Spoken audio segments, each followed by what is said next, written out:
अध्याय 2। गर्भ पूर्व के संस्कार, समझ और नई सोच का प्रसाद। पिछली सांझ को ढला सूरज तय समय पर लालिमा बिखेरता आ गया था, दुनिया को एक रोशन सवेरा देने। मगर वह घर जिसमें विशाल और सलोनी रहते थे, वहां अभी भी बीती रात की खामोशी पसरी हुई थी।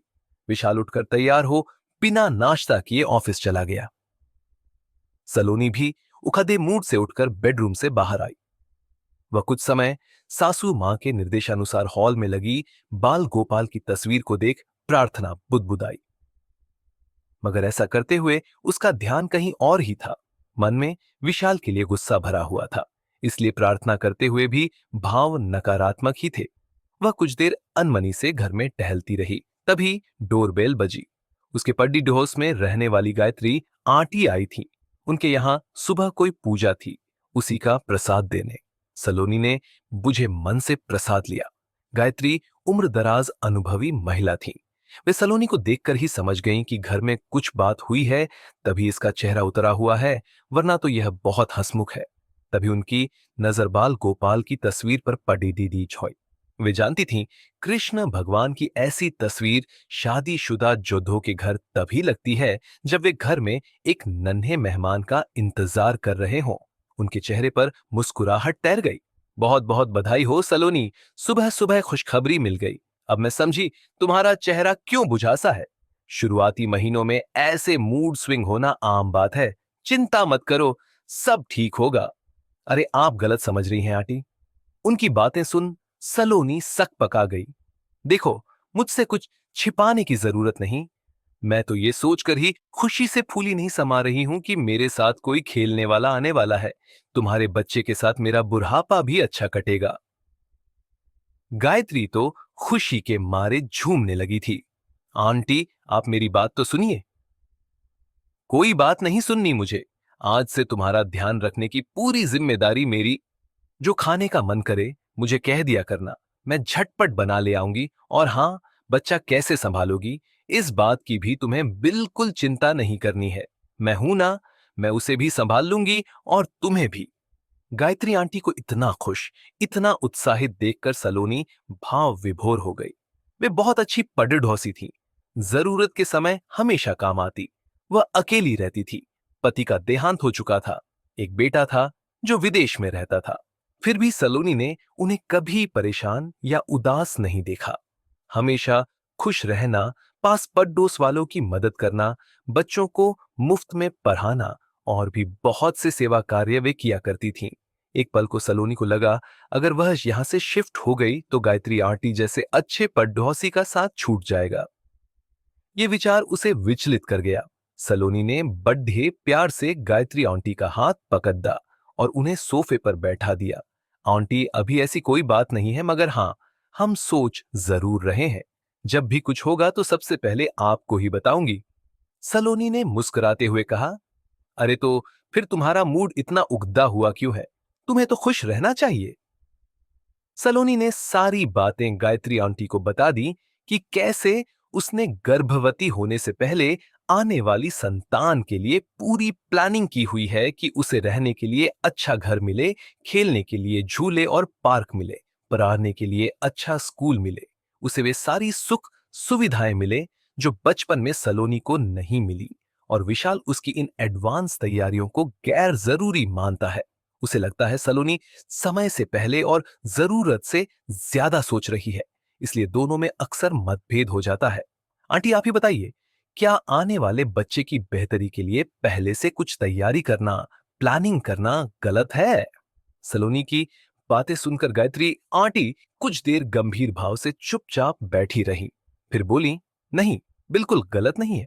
आने वाली संतान तो पूरी तैयारी के साथ ही आनी चाहिए, आकस्मिक या एक्सीडेंटल नहीं।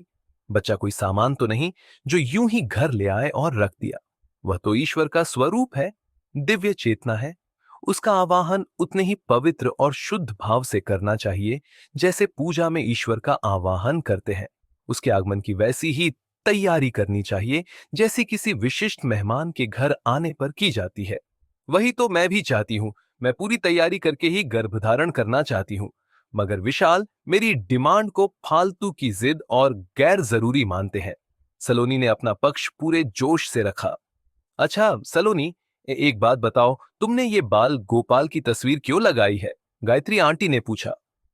दरअसल मेरी सासू माँ ने कहा है, अगर मैं इस तस्वीर को रोज ध्यान से देखूंगी तो मेरा बच्चा भी भगवान कृष्ण की तरह दिव्य गुणों से भरपूर होगा। सही कहा तुमने। ये कुदरत का नियम है कि हम जिस चीज पर ध्यान देते हैं वह हमारे जीवन में आ जाती है। जिन गुणों पर फोकस करते हैं वे गुण हम में आ जाते हैं। अच्छा, ये बताओ, तुम प्रार्थना क्या करती हो? मैं यही प्रार्थना करती हूँ, हे बाल गोपाल, हमारी जो भी संतान हो वह आपके दिव्य गुणों से भरपूर हो। उसमें प्रेम, साहस, करुणा, बुद्धिमता, स्वास्थ्य, सत्य, शांति, सरलता, निश्चलता जैसे गुण हो। उसकी छवि आपके समान ही मनोहारी हो। उसकी हंसी कानों में अमृत घोले। उसके आने से हमारा घर संसार खुशियों से भर जाए। सलोनी की प्रार्थना सुनकर गायत्री आंटी मुस्कुरा उठी और कहने लगी, ये तो बहुत सुंदर प्रार्थना है।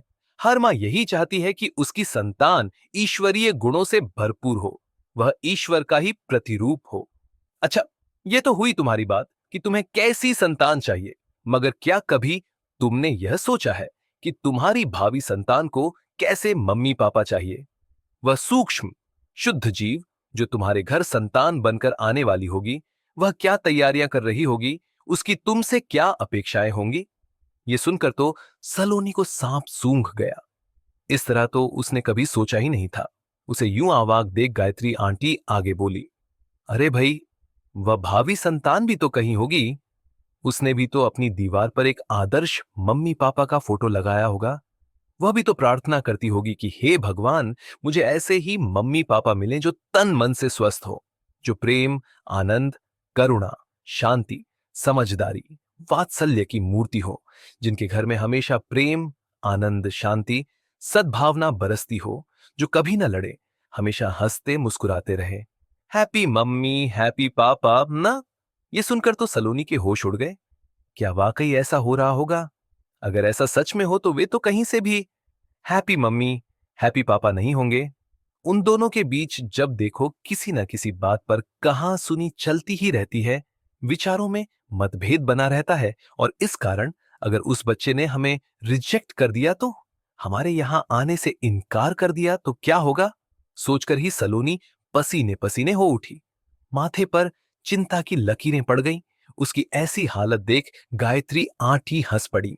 अरे रे रे, इतना मत घबराओ, ये सब मैंने तुम्हें डराने के लिए नहीं कहा। मैं बस इतना ही चाहती थी कि भावी संतान के लिए तुम्हारी तैयारी आधी अधूरी ना रहे।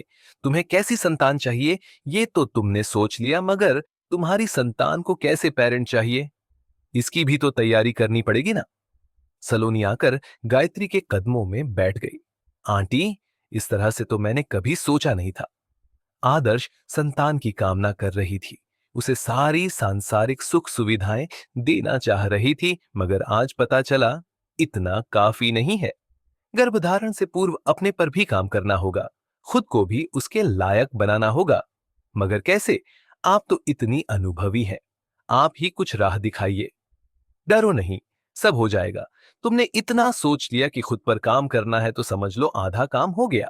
दरअसल इस दुनिया में गर्भ संस्कार पर तो बहुत बातें होती हैं कि संतान गर्भ में आने के बाद उसे कैसे संस्कार दिए जाए ताकि वह एक अच्छा इंसान बने। मगर गर्भ पूर्व संस्कार पर कोई बात नहीं करता कि हमें गर्भ धारण करने से पूर्व कौन से संस्कार अपनाने चाहिए, क्योंकि उन्हें अपनाने के लिए हमें खुद पर मेहनत करनी होगी। अपनी सोच, अपनी आदतों को बदलना होगा, जो मुश्किल दिखाई देता है। हमारा सारा फोकस दूसरों को सही करने पर लगा होता है, खुद को नहीं। सलोनी को गायत्री आंटी की कही एक एक बात सही लग रही थी। कहां वह सोच रही थी कि मात्र फ्लैट बदल लेने से वह बेबी प्लानिंग के लिए तैयार हो जाएगी, मगर अभी तो उसे बहुत कुछ सीखना समझना बाकी है। एक हैप्पी जॉयफुल बेबी के लिए हैप्पी जॉयफुल मम्मी बनना बाकी है। आंटी, आज से आप मेरी गुरु हैं। आप मुझे जैसा गाइडेंस देंगी मैं खुद पर वैसे काम करूंगी। सलोनी गायत्री आंटी की गोद में सिर रखकर बैठ गई। तो ठीक है, ऐसा करते हैं, कल से तुम्हारी गर्भ संस्कार क्लास शुरू करते हैं। सोसाइटी की एक और भी लड़की है जो गर्भवती है और गर्भ संस्कार समझना चाहती है। तुम दोनों से एक साथ इस बारे में बात हो जाएगी। संभव हो तो अपने पति को भी साथ लाना। गर्भ पूर्व संस्कार अपनाने की जितनी जरूरत मां को होती है, उतनी ही पिता को भी। अच्छा, मगर ऐसा क्यों? वह मैं कल बताऊंगी। ठीक है आंटी, जब आप कहें मैं तैयार हूं। सलोनी बच्चों सी चहक उठी। उसका बिगड़ा मूड संवर कर जोश और उत्साह से भर गया। गायत्री आंटी चली गई, लेकिन सलोनी को ऐसा प्रसाद दे गई जो उसके और उसकी भावी संतान के भविष्य को एक सुखद मोड़ देने वाला था। यह प्रसाद था ज्ञान का, समझ का, नई सोच का, जिसे सलोनी ने ग्रहण किया था। अब तो सलोनी अगले दिन का बेचैनी से इंतजार कर रही थी। मनन बिंदु प्रार्थना करते हुए अपने भाव जांचें कि कहीं ये नकारात्मक तो नहीं है। यदि हां, तो इन भावों से की गई प्रार्थना ईश्वर को नहीं, स्वयं को ही धोखा देने समान है। कुदरत का नियम है, जिस चीज पर ध्यान देते हैं वह हमारे जीवन में आती है। जिन गुणों पर हम फोकस करते हैं वह गुण हम में आ जाते हैं। इसीलिए सदा अच्छे गुणों और सकारात्मक सोच पर फोकस करना चाहिए। जिस तरह हम अपनी भावी संतान के लिए प्रार्थना करते हैं कि वह दिव्य गुणों से भरपूर हो, स्वस्थ हो, हंसमुख हो, उसी तरह हमारी भावी संतान भी अपने अभिभावक के लिए प्रार्थना करती है। इसलिए हमें भी इन गुणों को अपनाना चाहिए, जिससे सुखी संसार की नींव बनेगी। गर्भ संस्कार पर बहुत बातें होती हैं कि संतान गर्भ में आने के बाद उसे कैसे संस्कार दिए जाए, मगर गर्भ पूर्व संस्कार पर भी मनन हो कि गर्भ धारण करने वाली स्त्री और उसके पति को कौन से संस्कार अपनाने चाहिए।